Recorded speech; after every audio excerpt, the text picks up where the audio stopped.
Hari ini kita akan membahas tentang metabolisme protein, seperti yang sudah saya share PowerPoint-nya, ya, mungkin sudah dibaca.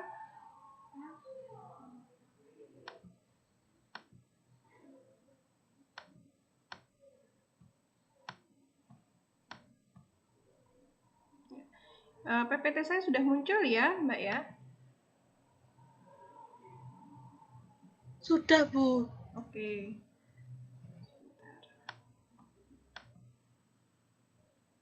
Baik.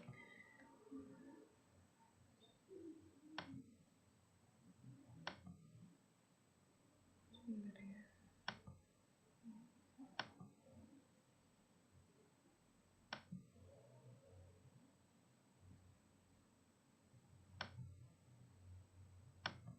Kenapa ini?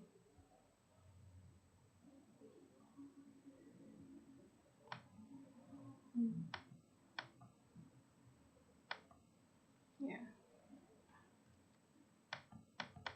Oke.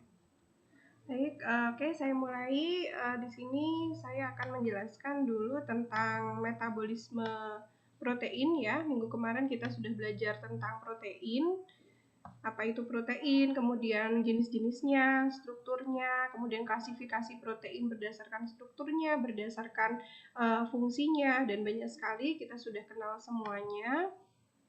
Sekarang kita akan membahas bagaimana protein ini ketika ada di dalam tubuh itu dia di metabolisme, diproses baik itu disintesis atau di anabolisme maupun dibongkar atau di katabolisme. Ya. Nah, jadi sumber-sumber protein itu banyak sekali ya adik-adik ya. Mulai dari protein hewani, protein nabati, itu kita kenal semuanya sudah di di SD mungkin ya, sudah dikenalkan. Sebentar. Ya, ada jenis protein-protein tertentu yang sangat baik ya, misalnya dari kacang-kacangan itu kalau dari nabati, kemudian sayur mayur, kacang kedelai, lalu juga ada dari hewani seperti telur, daging merah, tempe itu sangat tinggi proteinnya. Dan protein ini sangat baik adik-adik untuk konsumsi diet ya, dibandingkan dengan karbohidrat dan lemak yang termasuk dibatasi ya. Protein ini fungsinya sangat penting bagi tubuh, selain juga sebagai sumber energi ketiga setelah lemak dan juga setelah karbohidrat dan lemak, dia juga menyusun banyak sekali struktur dalam tubuh, misalnya penyusun sel, kemudian membentuk hormon, membentuk enzim, dan banyak sekali fungsinya ya. Karena itu kita bisa mendapatkannya dari luar, baik itu dari makanan maupun kita juga bisa mensintesisnya di dalam tubuh melalui proses sintesis protein yang bahannya adalah ada asam amino non esensial yang kita punya sendiri dari tubuh, kemudian asam amino yang esensial yang kita dapatkan dari makanan gitu ya. Kemudian setelah kita makan, jadi bagaimana prosesnya kemudian protein ini masuk ke dalam tubuh, tentu lewat saluran pencernaan ya. Kita urut mulai dari mulut. Di mulut itu dia tidak mengalami proses enzimatik, tetapi pencernaan hanya berupa pencernaan mekanik saja, begitu ya, dipotong-potong. Nah, protein ini tidak bisa langsung masuk ke dalam darah adik-adik, tidak bisa langsung diserap oleh usus halus. Maka protein ini harus dipecah-pecah dulu menjadi unit fungsional yang terkecil, yaitu asam amino. Begitu ya. Jadi setelah lewat mulut, dikunyah, dimakan, bagian makanan itu menjadi lebih kecil ya. Tetapi polipeptidanya masih tidak berubah secara struktur di dalamnya masih panjang gitu, hanya berupa makanannya saja yang lebih kecil ya, karena proses pencernaannya secara mekanik bukan enzimatik. Kemudian protein ini akan masuk ke dalam lambung. Nah, di lambung ini adik-adik ada dua jenis sel. Waktu histologi kita belajar dulu. Yang pertama jenis sel parietal. Jenis sel parietal atau chief cell ini menghasilkan HCl. Ya, ada satu sel lagi yang disebut dengan sel simogin. Sel simogin ini menghasilkan pepsin, pepsinogen ya.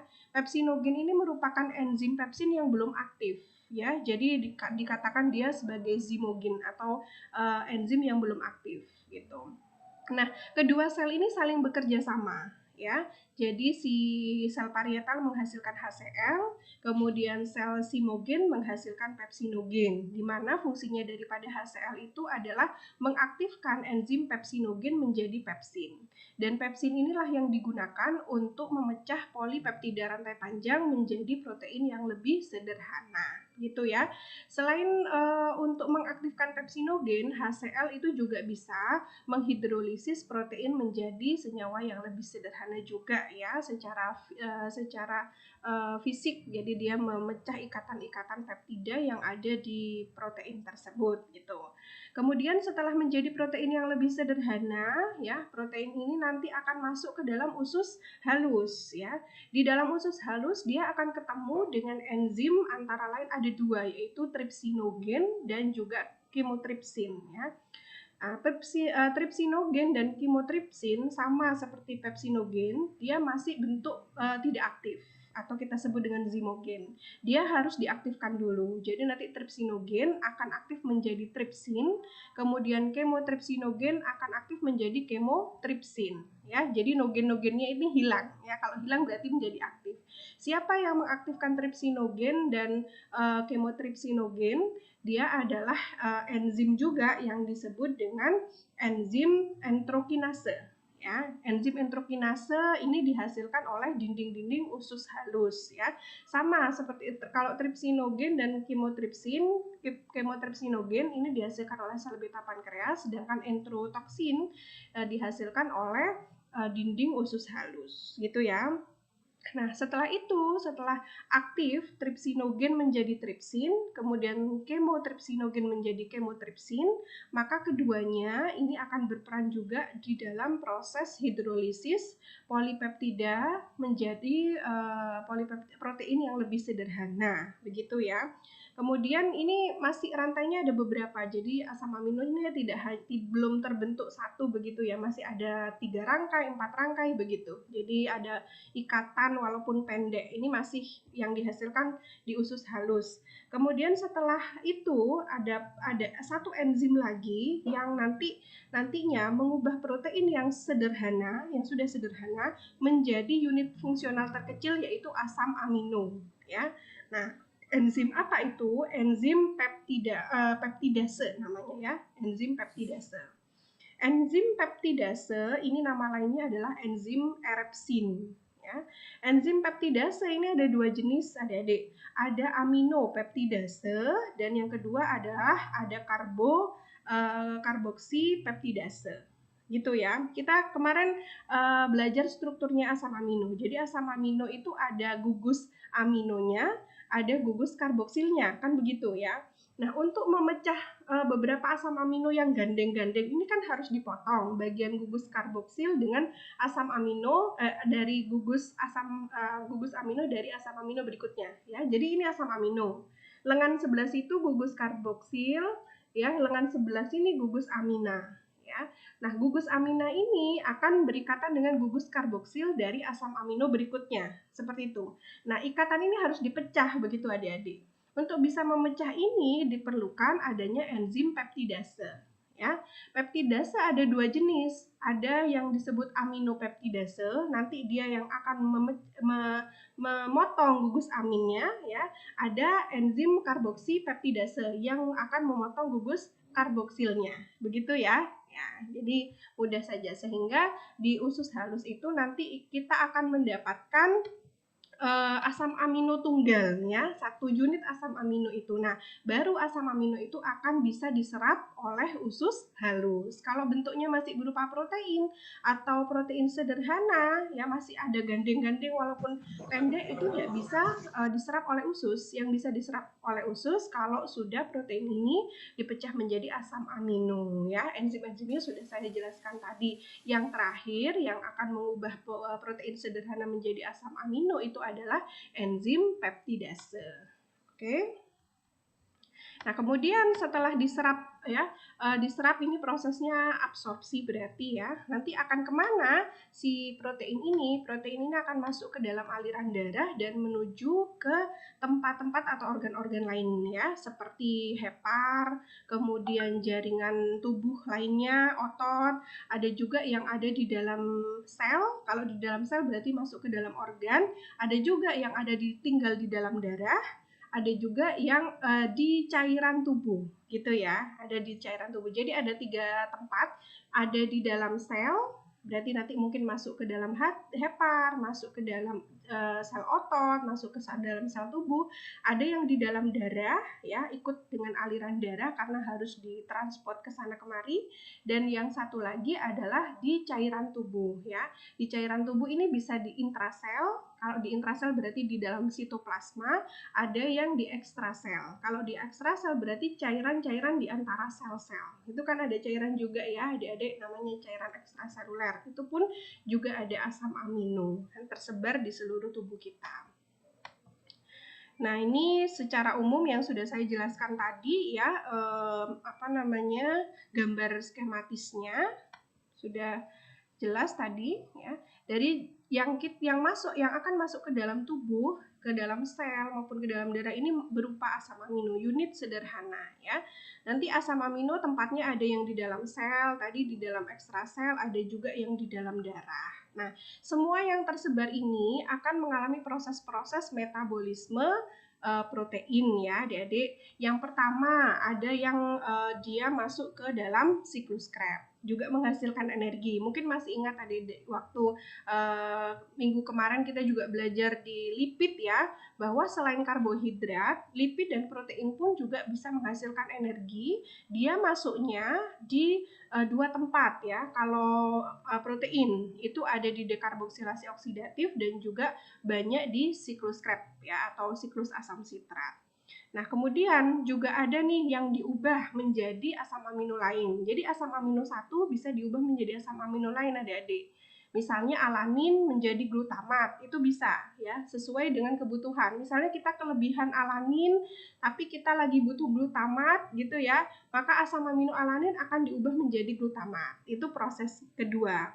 Ada juga yang misalnya protein ini sudah berlebih di dalam tubuh ya, sudah energi sudah tercukupi, kemudian jaringan tubuh sudah dibentuk, untuk pertumbuhan sudah ada, kemudian untuk hormon dan enzim sudah ada, maka sisanya akan masuk ke dalam siklus urea ya, akan membentuk urea yang akan dikeluarkan bersama urin gitu. Nah, ini masuk ke siklus urea. Gambarannya seperti itu ya, adik-adik. Nah, ini ada namanya metabolisme intermediate. Kalau metabolisme intermediate itu seperti yang saya katakan tadi, bahwa protein itu juga bisa membentuk energi ya. Jadi dia akan masuk ke dalam dekarboksilasi oksidatif maupun siklus Krebs. Begitu, bersama dengan karbohidrat maupun lemak ya. Itu disebut dengan intermediate. Dan dia juga bisa menghasilkan energi atau bahan bakar untuk berbagai proses di dalam tubuh, karena ATP energi hasil daripada siklus Krebs ya, dan rantai transport elektron ini sangat dibutuhkan untuk berbagai proses fisiologis ya. Protein di dalam tubuh digunakan untuk berbagai keperluan ya, untuk pembentukan jaringan yang baru. Kan kita harus regenerasi terus, misalnya kulit gitu rusak ya, membentuk regenerasi itu protein yang berperan. Kemudian ya menggantikan jaringan yang rusak atau membentuk organ baru, misalnya rambut habis itu dipotong kemudian tumbuh lagi begitu ya. Kemudian asam amino juga bisa menggantikan energi atau membentuk energi juga. Lalu bisa hilang juga lewat urin, bisa mensintesis protein atau asam amino yang lain. Ketika kita membutuhkan asam amino tertentu, itu bisa diambil dari asam amino lain diubah menjadi asam amino yang kita butuhkan. Lalu juga mensintesis unit fungsional seperti hormon dan enzim. Banyak sekali peran daripada protein. Sekarang kita ke metabolisme protein ya. Kita dicatat nih, apa saja yang terjadi atau proses apa saja yang terjadi pada protein. Yang pertama ini adalah degradasi protein. Yang kedua adalah transaminasi. Yang ketiga adalah deaminasi. Yang keempat adalah dekarboksilasi. yang kelima adalah siklus Krebs, dan yang terakhir adalah sintesis protein. Itu ya.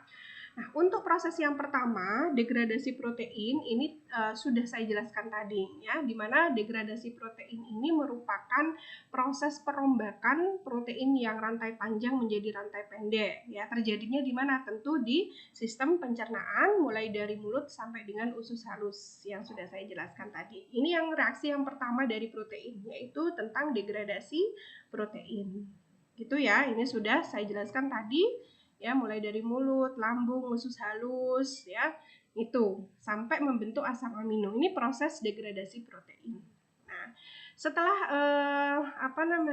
asam amino itu masuk ke dalam darah ya, dia akan juga dirombak di hati ya. Kelebihan protein ya, ini kelebihan protein, asam amino yang bergabung bentuk protein. Nah, kemudian asam amino ini akan menjadi apa? Senyawa yang mungkin menjadi unsur yang mengandung unsur N, misalnya amonium atau amonia atau amonium hidroksida ini. Nah, amonia maupun amonium hidroksida akan disintesis menjadi urea, di mana dia akan masuk ke dalam siklus urea yang akan dikeluarkan lewat urin ya. Jadi kalau kita kelebihan protein, maka protein itu akan diubah menjadi amonium dan amonia dan amonium, kemudian disintesis menjadi urea, di mana urea ini yang akan dikeluarkan lewat urin. Nah, sedangkan yang lain ya, senyawa yang tidak mengandung gugus unsur N dari asam amino ini akan diubah menjadi alfa keto ya. Asam keto ini akan masuk ke dalam siklus Krebs gitu, menjadi energi ya. Ini gambaran umumnya. Kemudian kita masuk ke reaksi yang kedua, yaitu transaminasi ya. Kalau degradasi protein sudah jelas ya tadi ya, itu reaksi yang pertama. Reaksi yang kedua adalah transaminasi. Apa yang disebut dengan transaminasi? Jadi transaminasi itu merupakan reaksi pembongkaran atau katabolisme asam amino yang melibatkan perpindahan gugus amino dari satu asam amino ke asam amino yang lainnya. Begitu ya. Jadi ada perpindahan di sini dari gugus amino dari satu asam amino ke asam amino yang lainnya gitu. Nah, proses ini terjadi di mitokondria maupun di sitoplasma ya. Ini misalnya contohnya ya. Dari alanin. Alanin ini misalnya akan membentuk glutamat gitu ya.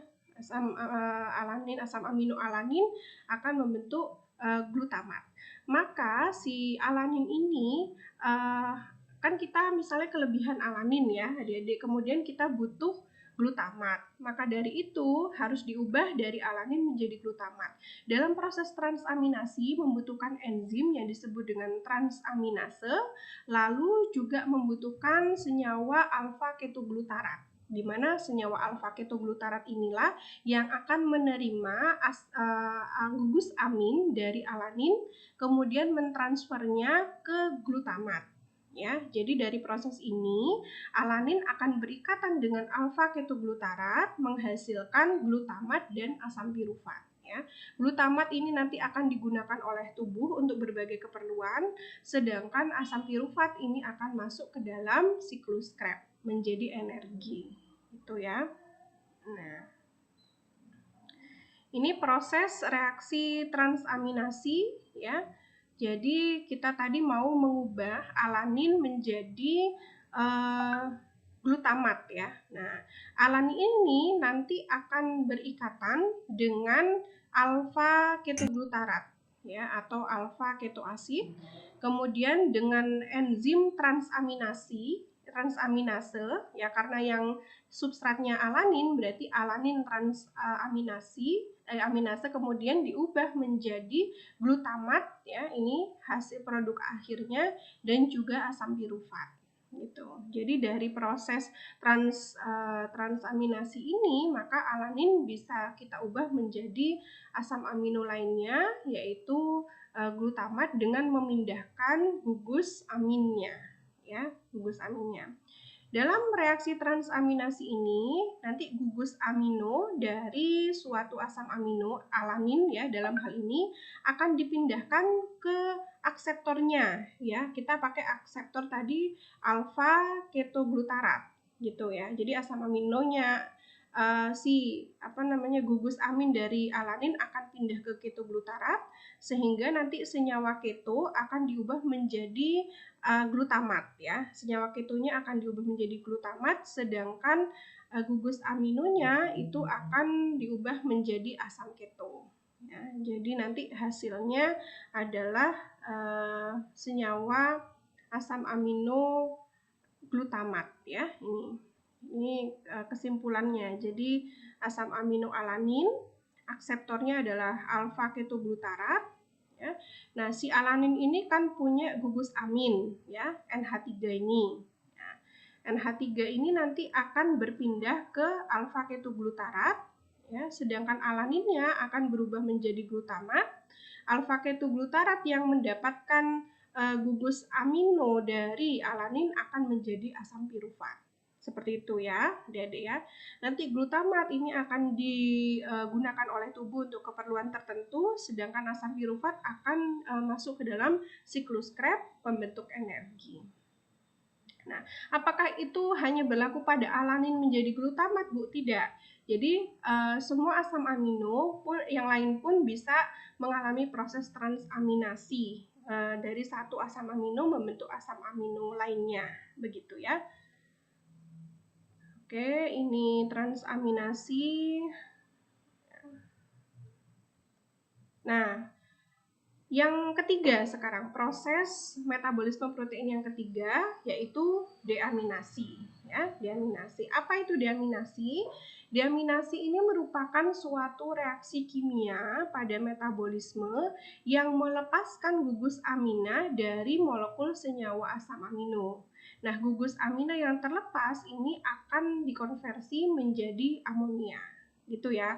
Jadi kalau yang transaminasi tadi itu memang satu asam amino terlepas gugus aminonya lalu berpindah untuk membentuk asam amino lainnya. Nah, kalau yang deaminasi ini ya sudah asam amino terlepas gugus aminnya. Nah, gugus aminnya ini tadi akan membentuk amonia. Gitu ya, selalu akan membentuk amonia, tidak menghasilkan asam amino lainnya. Begitu ya, adik-adik ya. Nah, ini sebentar. Kok susah dipindah ini ya.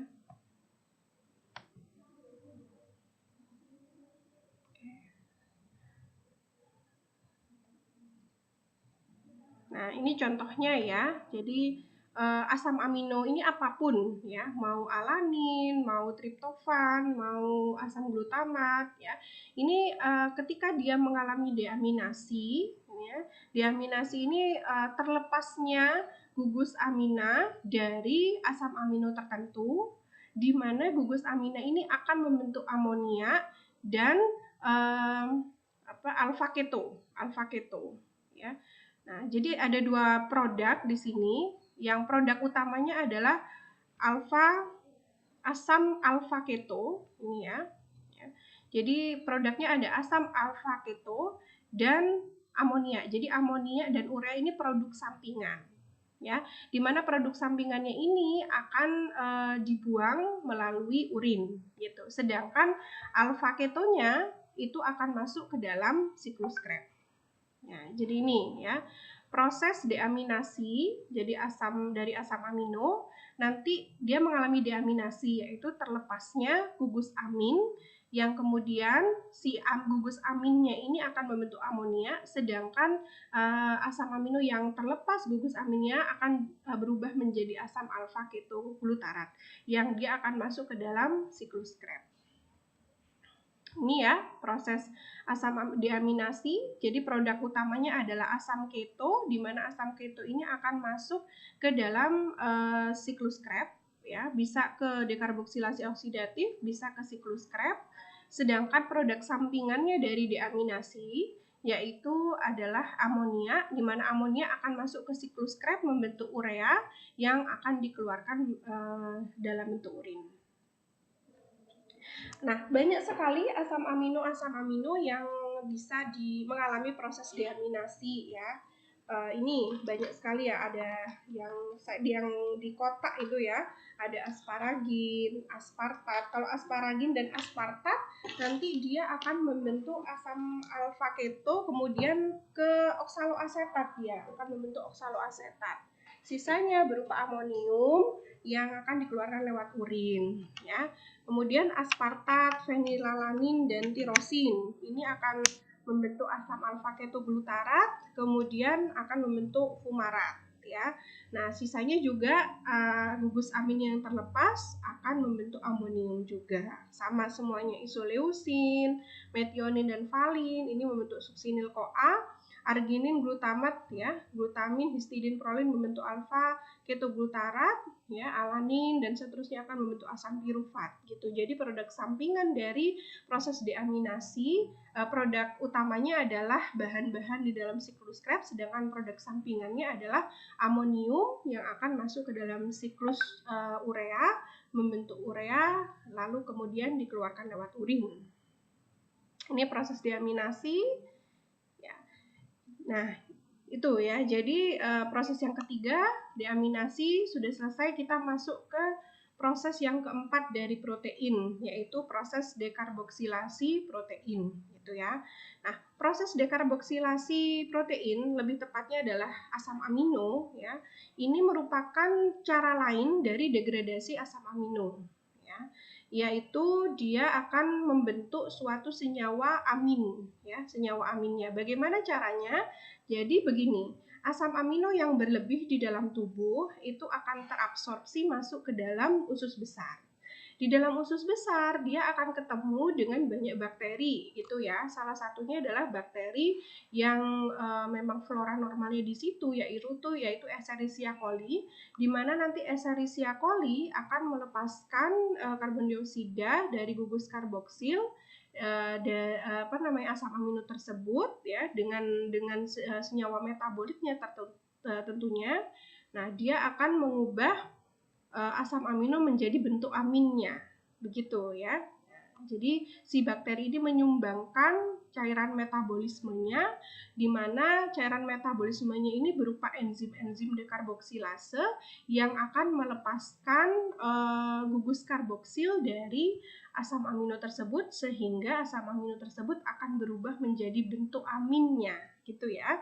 Seperti apa bentuk aminnya? Contoh triptofan, dia akan terlepas gugus karboksilnya menjadi triptamina. Fenilalanin ya menjadi fenil aetilamina ya, ada sedikit beda ini ya. Triosina menjadi tiramina, histidina menjadi histamina ya, kemudian serin menjadi etanol amin gitu. Jadi semua asam amino ini terlepas gugus karboksilnya menjadi bentuk aminnya, yaitu ditambah mina di belakangnya ya, kalau secara secara bahasa begitu ya. Nah, apa fungsinya kemudian triptamina, tiramina, histamina ini? Banyak sekali karena dia lokasinya di usus besar, berarti paling banyak itu dia mengatur elektrolit ya, cairan elektrolit di dalam usus besar gitu ya, yang mengatur proses defekasi ya. Itu kan ada penyerapan air ya. Nah, prosesnya ini dibantu oleh senyawa-senyawa ini. Selain itu ada juga yang tersebar di seluruh tubuh, ada yang ke otak ya. Kalau yang ke otak dia bisa menjadi neuromodulator ya. Neuromodulator itu bisa memodulasi proses-proses sistem syaraf gitu. Dan banyak sekali macamnya, nanti bisa studi adik-adik ya. Misalnya triptamina ini bisa sebagai neuromodulasi dan juga untuk mengatur defekasi serta gastrointestinal motilitas dalam hal penyerapan air di dalam usus besar. Banyak sekali ya bentuknya, ini semua bentuk aminnya dari asam amino. Ya. Baik, berikutnya yang kelima, ya, proses yang kelima yaitu siklus urea, ya. Jadi siklus urea ini berasal dari hasil deaminase, ya, deaminasi tadi. Kan deaminasi menghasilkan dua produk. Produk utama yang akan masuk ke dalam siklus Krebs, produk sampingannya berupa amonium. Nah, amonium ini yang akan dibentuk menjadi urea. Ini terjadinya di dalam hati, kemudian hasil ureanya ini akan dimasukkan ke dalam ginjal, kemudian keluar bersama urin. Ada 5 tahapan proses siklus urea. Yang pertama yaitu dari amonium, ya, ini amonium akan berikatan dengan CO3 dan membutuhkan ATP menghasilkan karbomil fosfat, gitu ya. Kemudian tahapan yang kedua, ya, karbomil fosfat ini akan berikatan dengan ornitin membentuk sitrulin, ya.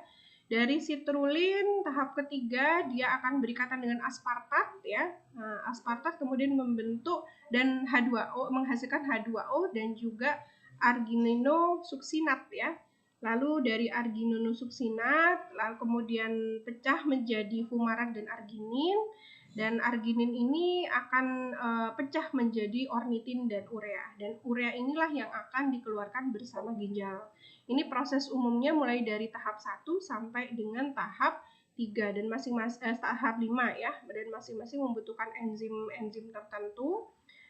Nah, oke. Kemudian yang terakhir adalah sintesis protein, ya. Kalau sintesis protein ini saya yakin sudah paham, ya, adik-adik, waktu biologi dasar sudah saya jelaskan di mana sintesis protein ini merupakan proses pembentukan protein. Kalau yang saya ceritakan mulai dari reaksi 1, ya, degradasi protein, reaksi 2 transaminasi, reaksi 3 diaminase, kemudian yang keempat adalah dekarboksilasi, dan yang kelima siklus Krebs, itu semua reaksi katabolisme atau pembongkaran protein. Kalau yang keenam ini sintesis protein, sebaliknya yaitu pembentukan protein. Di mana prosesnya ada dua, yaitu proses transkripsi dan translasi. Mudah-mudahan masih ingat, ya. Itu tidak saya jelaskan tadi, tidak saya jelaskan lagi, dan yang tahap ke-6 ini tidak akan saya masukkan di dalam ujian, ya, karena sudah kita lalui dulu, begitu. Nah, dari sintesis protein ini bahannya adalah DNA,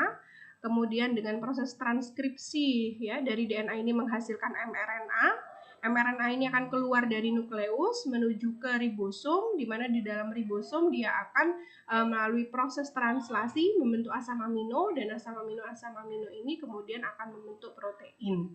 Jadi seperti itu, adik-adik, ya. Oke.